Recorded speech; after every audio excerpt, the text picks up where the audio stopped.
Hi everybody, my name is Brittany of Thrift. I'm a reseller on Poshmark, and today I have a haul that I'm pretty anxious to share with you because I've been on a really good listing stride and I don't like to list items until I've hauled them for you. So we're going to get right into it and I'm just going to show you what I got.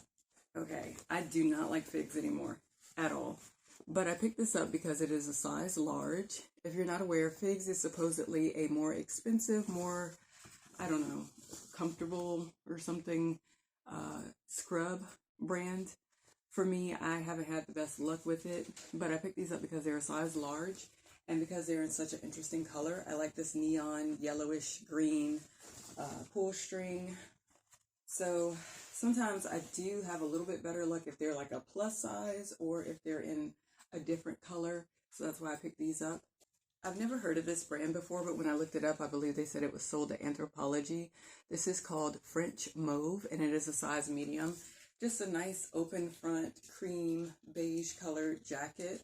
I just thought that it was really, I don't know, kind of like, sort of like if you want to be business casual. I picked up quite a few jeans. For some reason, I've been finding this brand pretty often lately. So G-Star Raw, these are the Arc 3D Slim. They've got the legs that curve out, just like the other ones that I found. So there's the brand on the back patch there. And these are a button fly. And these are a size 31 by 32. On average, I paid about $5 for everything. Usually it's anywhere from $4.50 to like $5.60, unless I get it out of the $2 bin. So all of these items are very affordable for me. I grabbed this pair of Alberto jeans. I sold a brand new with tags pair for $175. I have a pre-owned pair that has not moved yet, but just for the sake of experiment, I decided to pick these up. These are the Luxe or Luxury T400, and it says Modern Fit.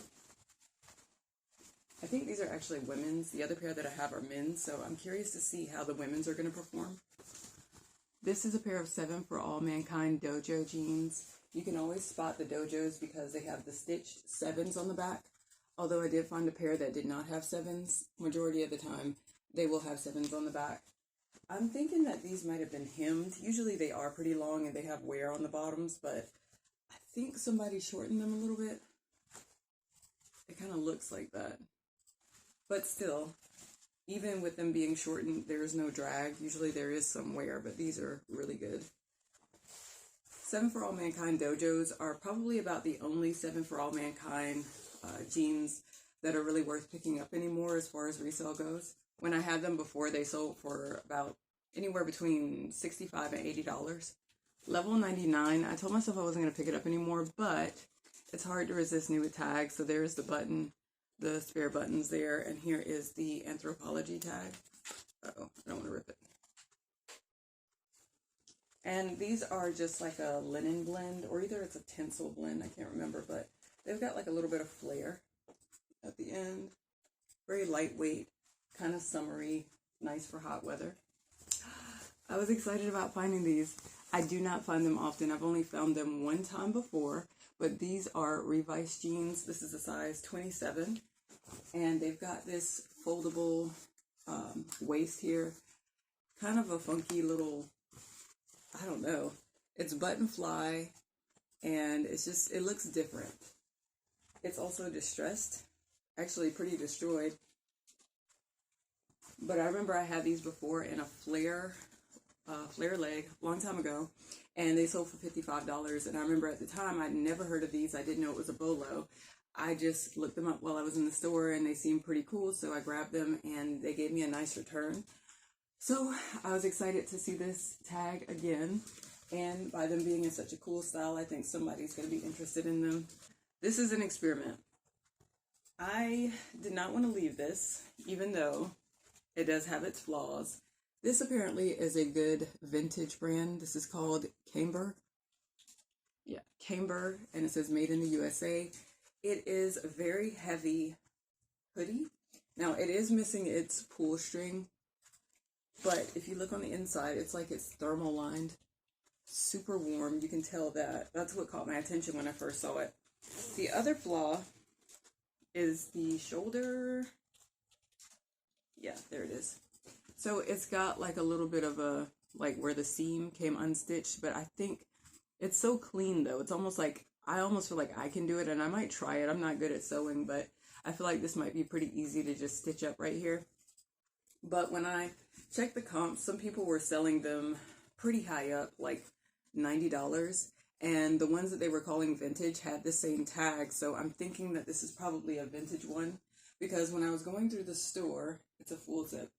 When I was going through the store, I noticed that there were a lot of vintage men's jeans, like somebody was clearing out all of their older clothing. So I wouldn't put it past it for it to actually be vintage. So if you want to check that out, it's called Camber, C-A-M-B-E-R. I've been waiting for these. I've sold them before. So this is LL Bean, and they are the lined jeans. Anytime I see lined jeans, I grab them because I've sold them for about $30 before. I remember last year when the weather started getting chilly, that's when they started to move. So just look for that flannel on the inside there. These are a size 16 tall, so that's good. The other ones that I had were women's tall as well, so I'm going to expect to get probably about the same, if not maybe a little bit more, like 40. I don't know, we'll see. But it says relaxed fit and 100% cotton. Next we have these J. Crew jeans, and this was also a part of that person's older clothing that I was finding. So this is a size 32 by 30. I do believe that they really were probably like from the 90s or something. Something about that tag doesn't look recent. But they are a button fly, and they just feel so, you know, like stiff, kind of like cotton. Like they're probably 100% cotton. Yeah, they are 100% cotton. Just something about them kind of looks like they came from the 90s. So I grabbed those. Different brand. This is Eddie Bauer, but again has that nice flannel lining. People tend to like these for the colder weather because it just keeps them a little bit warmer. This is a 34 by 30, also 100% cotton. And they like to wear them with that little cuff there. It's cute. It's very holiday, sort of like that tartan plaid, very festive. Lastly, I grabbed these boots. Aren't these so cute? They got some dirt on the bottoms, but I'm going to clean that off. These are too cute. I don't see a brand name on these, but I was like, oh my God, I love this. Like that, I forgot what you call this print. Sort of like that news print and mixed with the flowers and everything. These are too cute. This is total cowgirl, Western, just so dainty, so pretty, so Western. I love these. They are a size 39, I think. 38, actually. So I'm just going to give them a little clean up, and I paid about $5 for them. So gonna see how much I'm going to get for them. No brand, but just based off of style, I thought they were really cool. Okay, so that's it for my haul. Thank you so much for watching, and I hope you guys stay tuned for the next one.